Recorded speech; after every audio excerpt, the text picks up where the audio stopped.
G'day legends. In this video, I'm going to be talking about a problem that happens from time to time with water photographers, and it's the fogging that you can get from the inside of your housing, which will totally ruin your photos, totally ruin your shoot.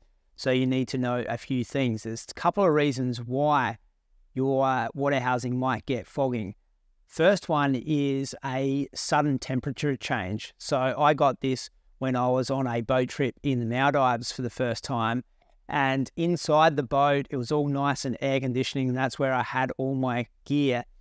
And on the first morning, super excited, the waves were pumping, and I just got my housing together, got my camera in it, all excited to get out there. And as soon as I got out onto the deck of the boat, where it's quite hot, in Maldives it's like 35 and humid, so I've gone from something that's probably 18 and very dry, air conditioning, out onto the deck, and immediately my housing fogged up. So I've just had my housing in the fridge right now. Chucked it in the fridge just to show you. So it's a drastic temperature change. You can probably see from that. That is not going to yield me very good photos. It is super fogged up. Now, this is probably an extreme example.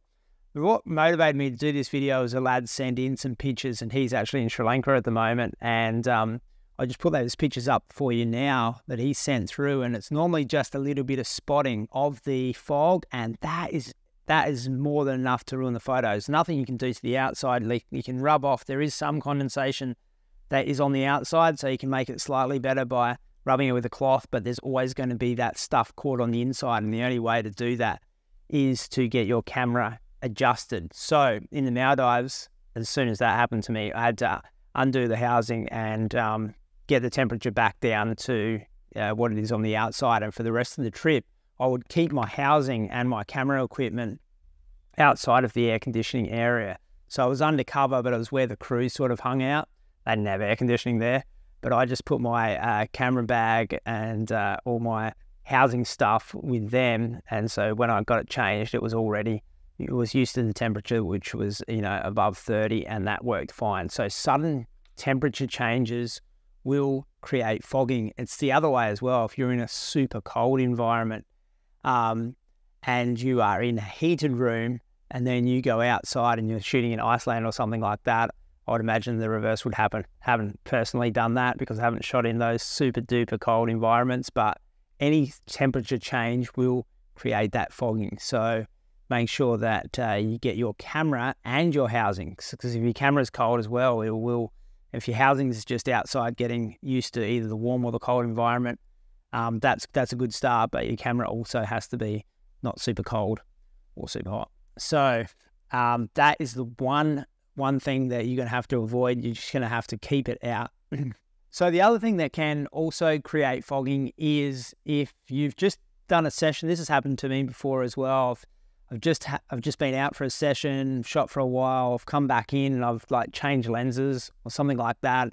So I've taken, my camera out the housing, and just a drop of water from just taking the base plate off and putting it back on might have got inside the camera, and then that drop of water will over time create some condensation. So I think that's what could have happened for the fella in Sri Lanka because he didn't have air conditioning in his building, I found out. So I think it was just in between sessions, he's just got a couple of drops of water, or a drop of water even, that's enough to create some condensation in the camera. So when you swap over your cameras, you've got to make sure it's fully dried out. I always, when I finish with my housing, I don't put it away in a bag straight away. I always have these pieces all separate and just facing down. I take the port off. I have it all out in the open so everything can dry out, and obviously you towel it off, and I've got full instructions on how to do that effectively inside my full-length water photography course. So if you want more information on that, just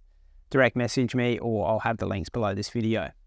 But there's the two reasons why you might get fogging. So one, make sure that there's no sudden temperature changes, otherwise you will get fogging and it will ruin your pictures. You will not be able to shoot a clear photo out there. And the other thing is to have a perfectly dry housing. Inside your housing needs to be so dry, and that can happen when you're changing between sessions. Just make sure that drop of water doesn't get in there. The drop of water won't ruin your camera or anything like that, and it'll be sealed inside, but it will, affect the fogging. So there's the two things. If you've got any suggestions, tips, or questions about this video, comment below or direct message me through my various channels, and we'll see you in the next video.